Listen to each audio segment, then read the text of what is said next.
કેમ છો દોસ્તો? આજે હું તમારા માટે લઈને આવી છું એક સરસ મજાની મેંદુવડાની રેસીપી, જે એકદમ રૂ જેવા પોચા અને એકદમ મસાલેદાર બને છે અને બહુ સરળતાથી બની જશે. તો એના માટે સૌથી પહેલાં આપણે 1 વાટકી જેટલી અડદની દાળને પલાળી દેવાની છે 6 થી 8 કલાક માટે.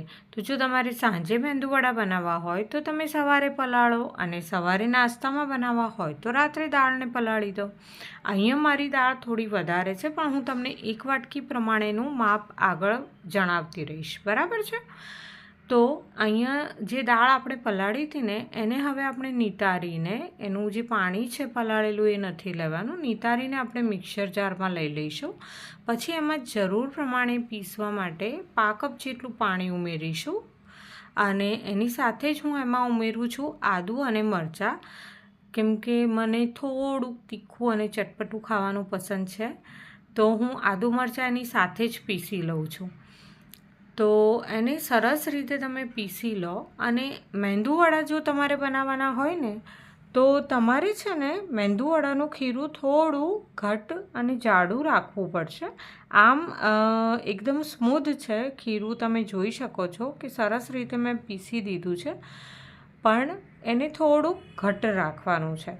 તો હવે આપણું બધું જ દાળ પીસાઈ જાય પછી છેલ્લે મિક્સર જારમાં થોડું પાણી નાખીને એકવાર ફેરવીને પાણી પણ એમાં આપણે ઉમેરી દઈશું.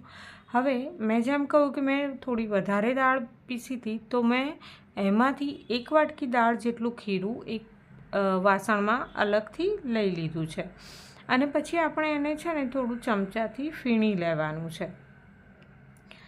તો એનાથી તમે આની કન્સિસ્ટન્સી જોઈ શકો છો કે કેટલું ઘટ મેં ખીરું રાખેલું છે, હે ને?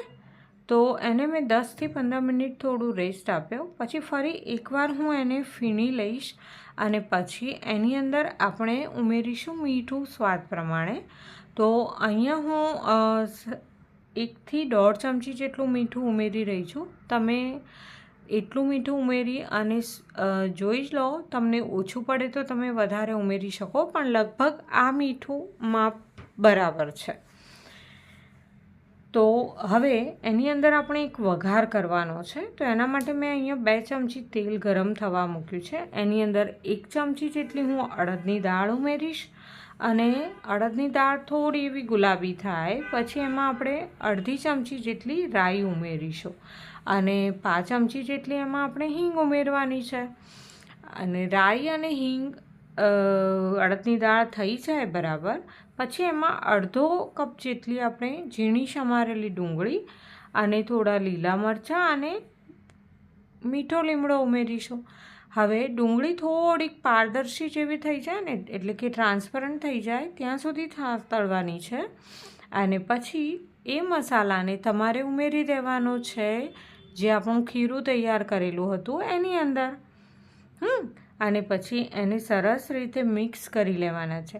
હવે નોર્મલી છે ને મેંદુવડા બનાવવાનું થોડું ટ્રિકી કામ છે, પણ આજે હું તમને એટલી સરસ રીતે બનાવતા બતાવીશ કે તમને એમ થશે કે મેંદુવડા બનાવવા આટલા સરળ છે. તો એના માટે તમને જોઈશે ચાની ગળણી.